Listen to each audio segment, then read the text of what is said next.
Bismillah. The hijab. Is Islam the only religion that instruct women to wear a veil? Are there other religions or cultures that instruct their women to wear a veil? Do men have to wear a veil? And what's the wisdom behind it? Although the English word scarf and the Arabic term hijab have become interchangeable, it is worth noting that hijab is more than just a scarf. Hijab is a way of ensuring that the moral boundaries between unrelated men and women are respected. In this sense, the term hijab encompasses more than a scarf and more than a dress code. It is a term that denotes modest dressing along with modest behavior.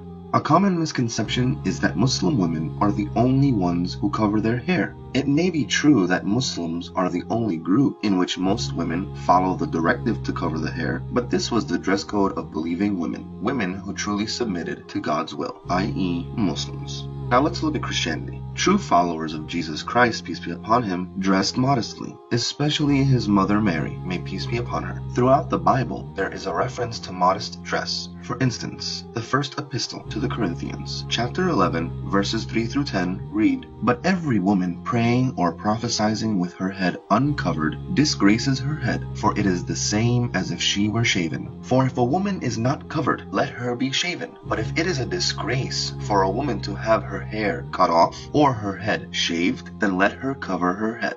What about Judaism? The covering of women's hair is part of Jewish laws on modesty. A woman's hair is considered irva, or erotic stimulus, which must therefore be covered, just as other irva parts of a woman's body must also be covered. There are many references in the Old Testament that indicated that. Let's look at a couple. In Genesis 24:65, so she took her veil and covered herself. In Genesis 38:14, and she put her widow's garments off from her and covered her with a veil and wrapped herself. How about other religions? Here are some examples of women's head coverings by different religions. Now, how about the hijab in America?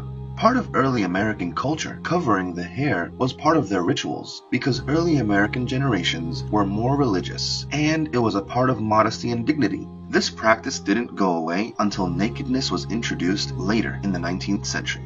How about the elite?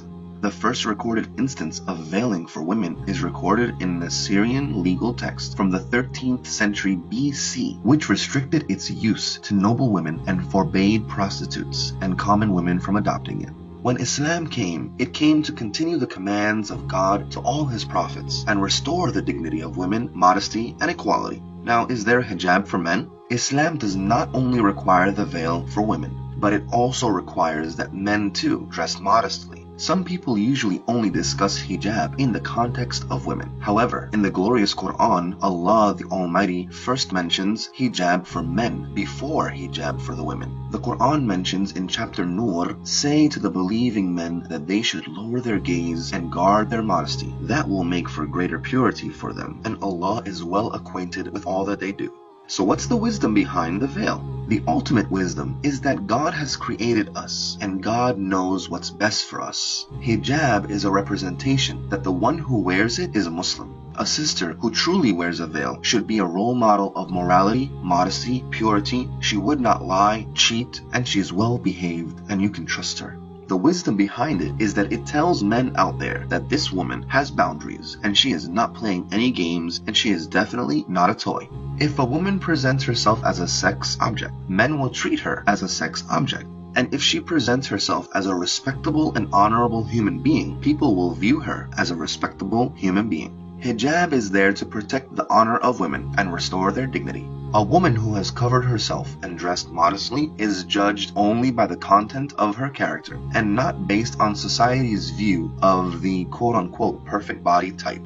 She is valued as an intellectual and individual rather than an object of carnal desire. In a recent study in America, men would view women in bikinis as objects. So the more immodest you are, the more you became an object in the eyes of men. This is not acceptable behavior by men, who should lower their gazes and guard their own chastity. But these examples show the impact on society, whether right or wrong. Hijab also protects women from the burden society places on the body image. You see many women and even young girls starve themselves or go as far as to commit suicide over having an imperfect body. The amount of stress and pressure placed on women to look a certain way is not healthy or beneficial.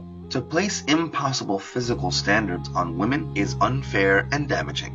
Hijab solves this crisis. A woman's body figure is not exposed to be judged. She is valued as a human being. Hijab is the dress code of Mary, may peace be upon her, the Prophet's wives, and all honorable women. Islam came to make women as elites, not like sex objects.